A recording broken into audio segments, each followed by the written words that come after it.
If you would please open up your Bible to Matthew chapter 14. Matthew chapter 14. We'll begin reading in verse 22 here in just a moment, and I think it'll be worth your while to get out your Bible and turn to Matthew chapter 14 to follow along as we read beginning in verse 22, but because that will be our primary text for the lesson tonight, we'll take all of our points from the text there in Matthew chapter 14, beginning in verse 22, where Jesus comes to the apostles walking on the water. Matthew chapter 14, beginning in verse 22.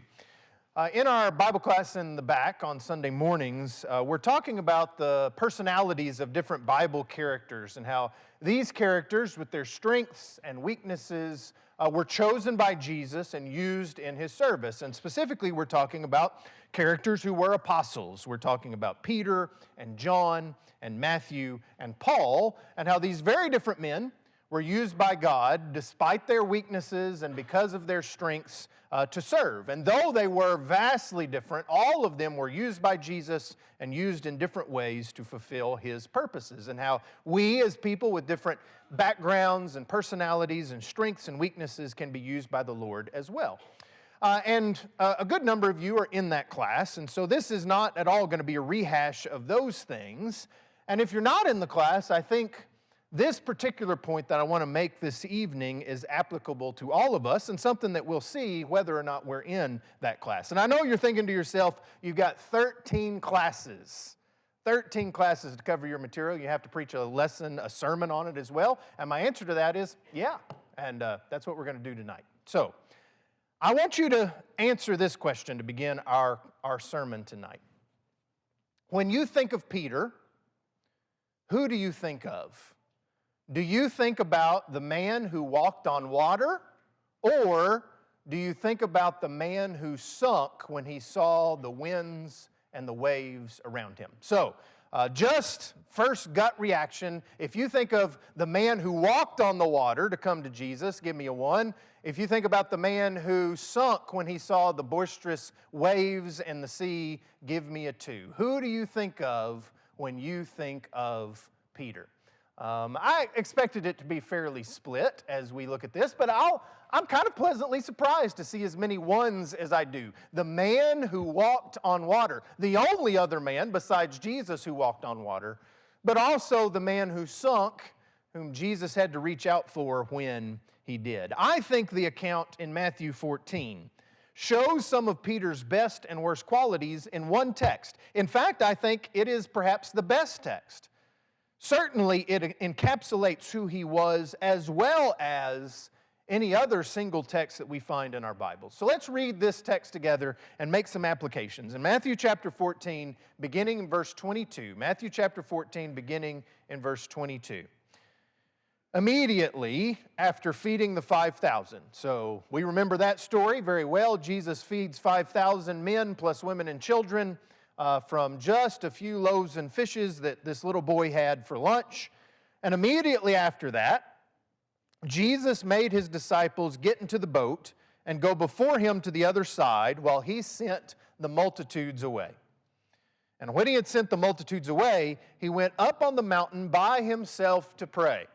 This is one of those quiet times, quiet places that Jesus made for himself in order to pray with his Father. Now, when evening came, he was alone there on the mountain. Verse 24. But the boat was now in the middle of the sea, tossed by the waves, for the wind was contrary. Now, it was the 4th watch of the night, middle of the night, and Jesus went to them walking on the sea. Now, this phrase, walking on the sea, is also found in the book of Job in chapter 9, where it talks about God being the one who has the power to walk on the sea. And so there's a sense in which Jesus is claiming and showing his divinity by coming to them walking on the sea. Verse 26, and when the disciples saw him walking on the sea, they were troubled, saying, "It is a ghost!" And they cried out for fear. But immediately Jesus spoke to them, saying, "Be of good cheer, it is I. Do not be afraid." Now, Mark and John also record this occasion. Mark says that they should not have been surprised or afraid to see Jesus walking on the water if they had understood about the loaves. In other words, he's the Son of God who just immediately earlier turned 5 loaves into enough to feed 5,000 plus women and children. John says that they were 3 or 4 miles out, that they willingly received him into the boat after he identified himself, and immediately when he came into the boat, they arrived at the land where they were going. So they were like teleported immediately to the land. And so that's another miracle that Jesus works on this occasion. But Matthew continues the story in verse 28, and he records something about Peter that the others do not. So read with me, continuing in verse 28. And Peter answered him and said, Lord, if it is you, command me to come to you on the water. So he, Jesus, said, come. And when Peter had come down out of the boat, he walked on the water to go to Jesus. But when he saw that the wind was boisterous, he was afraid, and beginning to sink, he cried out, saying, Lord, save me. And immediately Jesus stretched out his hand and caught him and said to him, O you of little faith, why did you doubt? And when they got into the boat, the wind ceased. Then those who were in the boat came and worshiped him, saying, Truly, you are the Son of God. Lots of lessons that we could learn about Peter here, some positive, some negative. Who was Peter? Was he the man who walked on water or the man who sunk? And the answer, of course, is that he was both. And the point that I want us to get across this evening is this. As we preachers so often say, if you don't get anything else from the lesson this evening, get this, because this is the point of the lesson. We all have within us, within ourselves, the potential to be the best or worst version of ourselves. And it is only through Jesus, of course, that we can fulfill the potential to be the best version of ourselves, but we have that within us. And that's the point of the lesson. Which will we choose to pursue to be? And I think Peter illustrates this really, really well in what we see in what Matthew records here. What positive things do we see about Peter in this text? Well, notice 2 positive things with me. Number 1, Peter spoke up and he acted in boldness. Peter was constantly learning and growing because he was willing to launch out there. He was committed. He showed courage and sometimes weak faith too, but he was 100% in, no reservations. He was committed and he was bold. Peter's who cares what anybody else thinks attitude is sometimes what we need in our world today and in the church today. Who do men say that I am? Jesus asked all his apostles. And who could answer that question? All of them. They all together, we're told in the text, said, well, some say Jeremiah or John the Baptist or Elijah or one of the prophets. All of these different answers they say to him. But when Jesus asked the question, but who do you say that I am? Who answers? Only one of them. Only Peter, who says, you are the Christ, the Son of the living God. And we need that kind of boldness that speaks up, that acts and says, yes, I will do what it is God calls me to do. After Jesus gave the discourse on the bread of life, and it was a hard saying, and at the height of his popularity, the text tells us that many, after that occasion, walked with him no more. It was too hard for them to accept, too far for them to go. And Jesus turns to his apostles and he asks them, do you want to leave also? Is this too hard for you? And it's Peter who speaks up and says, Lord, to whom shall we go? You have the words of eternal life. And who was writing this?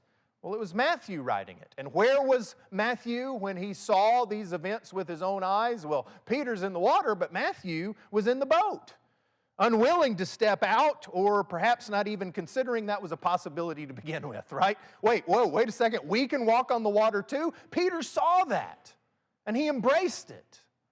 And he asked Jesus for that opportunity.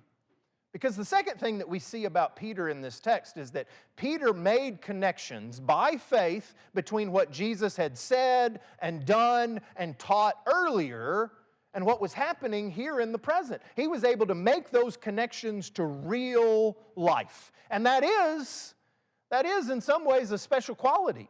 It's something that we all should do, we all should be able to do, but a lot of times we need some help doing that. Maybe we need a preacher or a teacher or a mentor or an elder to help us to make that connection between this is what I've seen and heard and what was taught, and this is what I actually need to do in my life. I remember when I first started preaching, there was a guy who was 1 year older than me, but we had gone through the Biblical Studies program at Florida College together, and he was talking about, we were, kind of commiserating maybe a little bit about preaching in the early days of our preaching lives. And he said something to me that really stuck with me. He said, "Reagan, I think my job is just to tell people what the Scriptures say, and then they're the ones who have to make the application." And even in my, 20-whatever-year-old brain, I heard that and I said, that's got to be absolutely wrong. I mean, what's the point of a preacher if not to make application? To find these things that Jesus has said and done that have been revealed by the Holy Spirit and say, this is how we're supposed to live our life because of that. And that's exactly what Peter is doing here. He's saying, those things that Jesus did and said and taught, that applies to me. And it applies to every situation I find myself in, even a situation where I see Jesus walking on the water. And that's what we should be doing. Seeing the Scriptures and saying, what does this mean to me and my life today, tomorrow, this week? And how am I supposed to apply it? How do we see that with Peter and what he says here? I love that he asked Jesus to command him to come out on the water, to follow him out there. Maybe that gives us a little hint on what Peter was thinking about here, because this is all a callback to Matthew chapter 8 in many ways. Turn back to Matthew chapter 8 if you would. Matthew chapter 8. A storm, a boat, the disciples being afraid because the winds are boisterous, Jesus being in a weird position when all of this happens, the storm being made calm, and them reaching the other side. Does that sound familiar? Well, back there in Matthew chapter 8, starting in verse 18, and when Jesus saw great multitudes about him, he gave a command to depart to the other side. Then a certain scribe came and said to him, "Teacher, I will follow you wherever you go." And Jesus' response is, are you sure about that? Because following me is going to be difficult sometimes. It's not always going to be easy. And in verse 23, now when he got into a boat, his disciples, what? They followed him. And suddenly a great tempest arose on the sea so that the boat was covered with the waves, but he was asleep. Then his disciples came to him and awoke him, saying, "Lord, save us, we are perishing." They even accuse him in another gospel, "Don't you even care that we're perishing?" But he said to them, "Why are you fearful? Listen, O you of little faith." Then he arose and rebuked the winds and the sea, and there was a great calm. So the men marveled, saying, "Who can this be, that even the winds and the sea obey him?" I think Peter remembered that occasion and what Jesus said there. Absolutely, I think he did. He remembered this admonition to follow Jesus wherever he was. And maybe he took it a little too literally. But you can see Peter's wheels turning. I've never seen anyone walk on water before, but he's the Son of God. And if he can, then he can make me walk on the water too. And so I'm going to ask him, if it's really you, command me to walk out on the water. And if Jesus commands me to do something, you know what I can do? I can do that command, whatever it is. We need such childlike faith. Boldness to follow Jesus without question, without overthinking, without determining to ourselves that it can't be done. Instead, we should follow him wherever he goes. And Peter made that connection. If this is what God says to do, I'll do it. And Peter is rewarded by being the only other person besides Jesus to ever walk on the water. But It's not just positive things that we see in this account with Peter, of course. We see some negative things as well. The word impetuous is not used, but maybe that's what Peter was here. He was impetuous. He didn't think things through. Turn back, if you would, to Matthew chapter 14. Notice there in verse 30. But when he saw that the wind was boisterous. What did you think it was going to be like, Peter? You know the storm. You'd seen the storm up to this point, that the winds were contrary to you. What did you think it was going to be like when you got out there? He lost sight of where he was going. In verse 29, he asked him to command him to go to Jesus, and he walked on the water to go to Jesus. That was his goal. That was his direction. But he didn't think things through, that this is going to require some things for me. And maybe he didn't count the cost, to put it in a religious sort of sense, to say, yeah, it's going to be boisterous along the way if I'm going to walk across the water to get to Jesus. And as preachers have said for probably, whenever Matthew wrote this, for 2,000 years or so, he took his eyes off Jesus. He got distracted. And so Jesus reaches out, catches him up, and says to him in verse 31, "O you of little faith, why did you doubt?" And so the negative thing that we see about Jesus, or we see about Peter, is that Jesus said he had little faith. Little faith, because he didn't fully see who Jesus was yet. Well, maybe he didn't fully have the faith in who Jesus was yet. Truly, you are the Son of God. That's a lot better answer than chapter 8. Who could this be that even the winds and the waves obey him?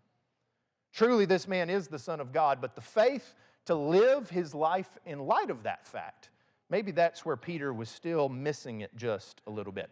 That phrase, little faith, is used in Matthew 4 times of the 5 total in the New Testament.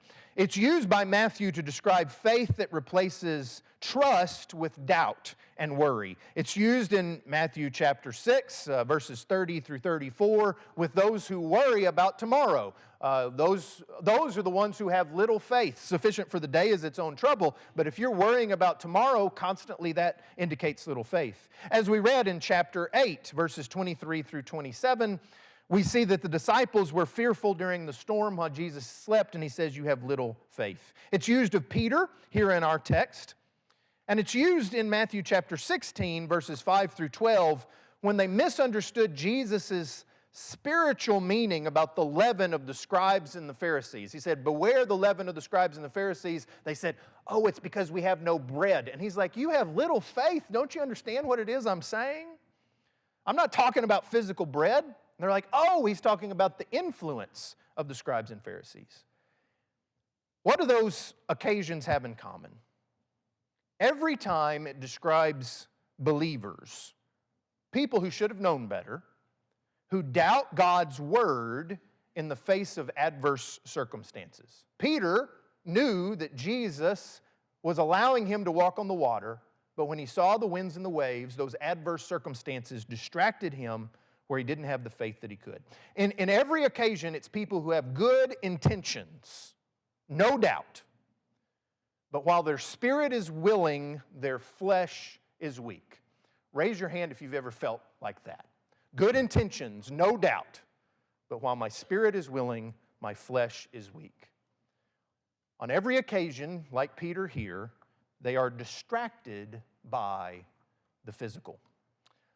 D. Martin Lloyd-Jones says, the trouble with the person of little faith is that instead of controlling his own thought, his thought is being controlled by something else. In every case, the doubter, the worrier, fixates on the physical instead of having faith in Jesus to offer a spiritual solution. This is doubt that is caused by misplaced focus. And that's an issue that Peter has here, as we often have to ourselves. How do we reconcile these two things in this one passage? That Peter spoke up and acted with boldness. He made this connection, I would say, by faith to what Jesus had said and taught earlier. And yet at the same time, he's impetuous. He didn't think things through like he should have. And because of that, Jesus says you have little faith because you're not fully understanding and appreciating who I am and what it means that I am the Son of God. Well, I want you to notice, and you probably already have, that these two things seemingly correlate with one another, don't they? We might say that they are two sides of the same coin. All of the weddings this year, a couple still to come, but all of these wedding ceremonies, and especially the premarital Bible studies that we've had, have taught me a lot. And before this year, I kind of said to myself, I didn't take a vow or anything like that. I'm not going back on anything, but I kind of said to myself, you know, those sessions, those Bible studies that we have with these people who are about to get married, those are kind of private. I'm not going to use any of those as illustrations. And then we had all the weddings this year. I'm like, you know what? Never mind. I was going through an activity before a marriage not too long ago, and one of the activities that I sometimes do with these couples is, let's talk about the best qualities and the worst qualities of this other person. Like let's just get it all out on the table, right? Let's show our cards a little bit and say, what is it that you absolutely love about this person? Why did you choose this person?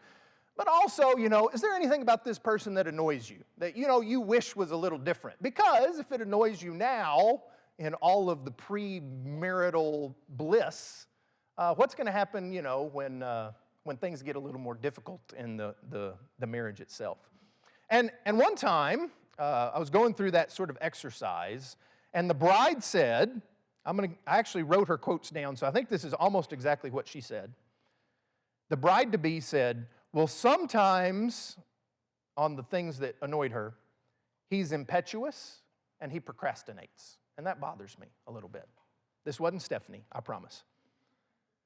But two of the things that she loved most about him was he's so spontaneous and he always responds well under pressure. Did you hear that? He's impetuous, don't like that, but he's spontaneous, love that. He procrastinates, don't love that, but he always responds so well under pressure, love that. What is that? Those are the same qualities. The same qualities when he's at his best, and those qualities when he's at his worst. And we talked about that and said, hey, these are positive and negative manifestations of the same qualities. He needs to work on being the best version of himself, and she needs to have patience with him if he's trying to work on those things and become better.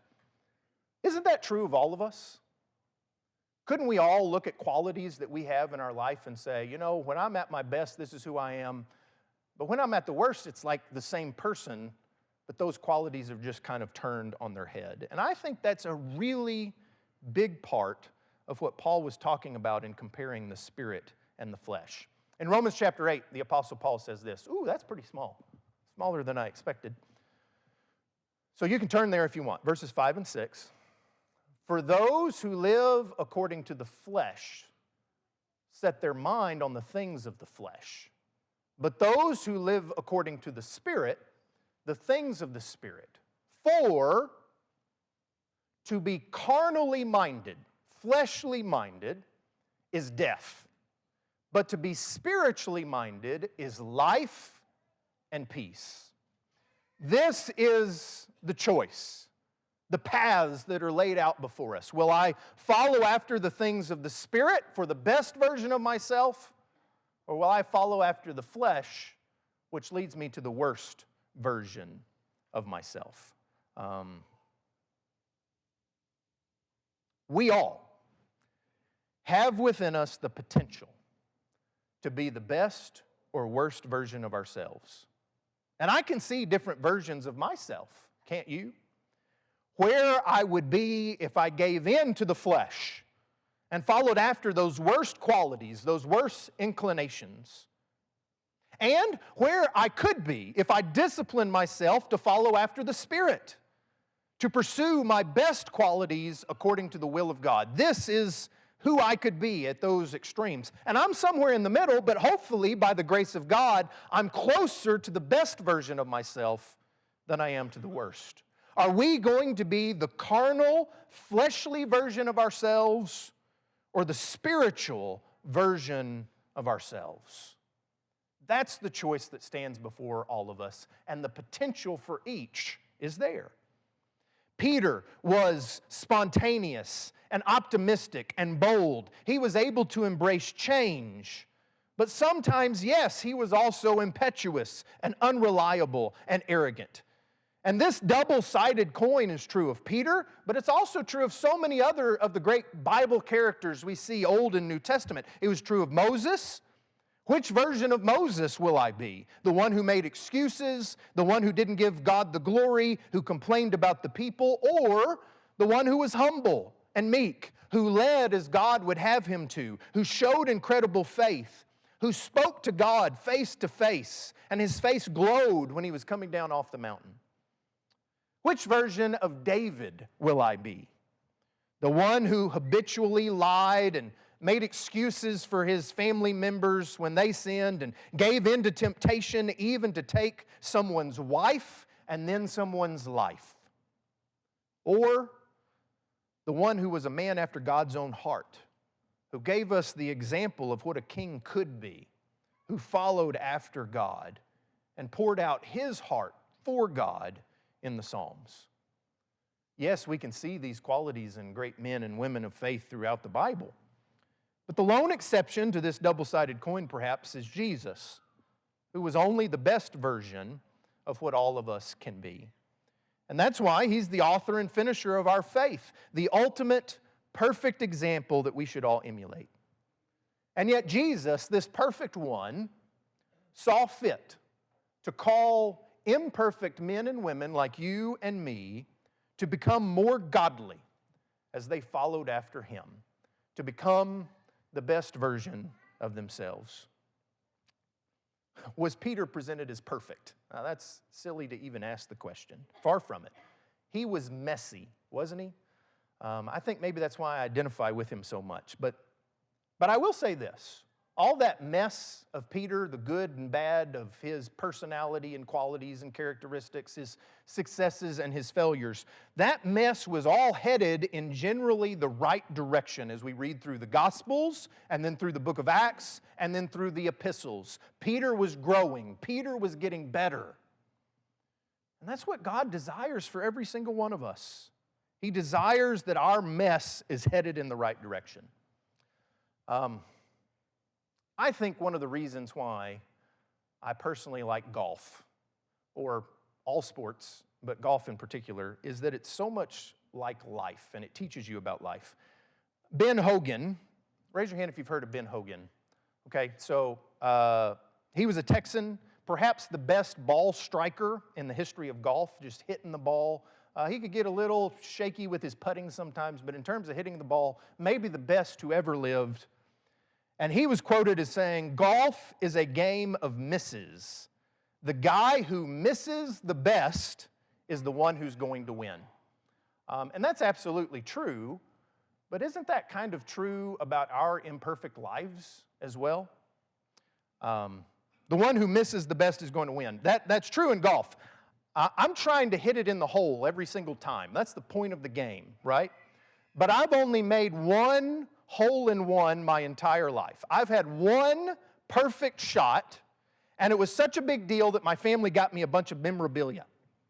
My uncle got me this plaque that has the hole, the date, the club that I used, and how far it was. If you're wondering, it was a 9-iron from 154 yards, and that's the beautiful hole right there that I did that on. That's not all. My brother-in-law made me this little box to put the ball in. Isn't that nice? And Stephanie, not to be outdone, made me this little picture box. Bought this little picture box and put a picture of me and a picture of the hole, and there's the card. I shot 71 that day. No big deal, 71 that day. 3 pieces of memorabilia, I can't even hold all 3, for one shot. That's how rare the perfect shot really is.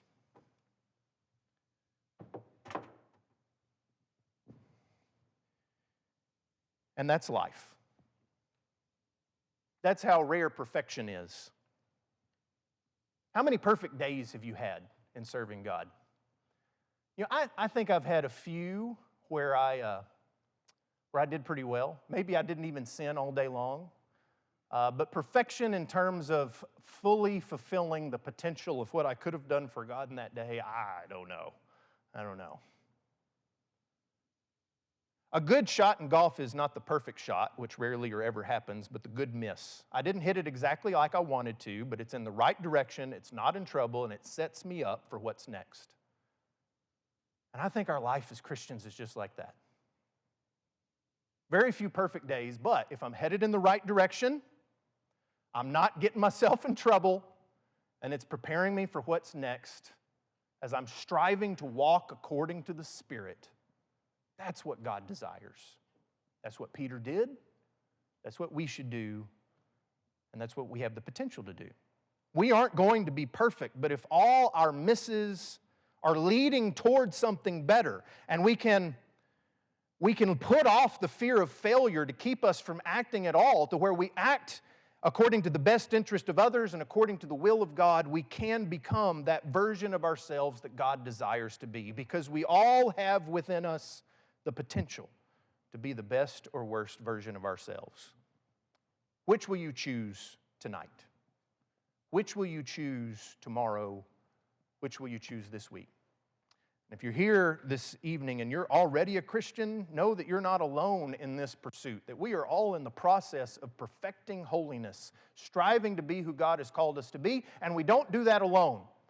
We do that in community. We do that among our brethren so that we're there to help one another and support one another in becoming the better version of ourselves, the godly, spiritual version of ourselves. And if you're not yet a Christian, know that all of this that I've talked about tonight is not some, trick to self-improvement. What it is describing what one can become, what is attainable and possible if one is in Jesus Christ. Because outside of Him, all the self-improvement in the world is not going to reconcile the fact that I'm a sinner condemned unclean. But in Jesus Christ, those sins can be washed away. All sin, all unrighteousness, where now I can walk according to the Spirit and not according to the flesh. And if you're here tonight and you need to come to Jesus for that cleansing blood, won't you come now while together we stand and while we sing.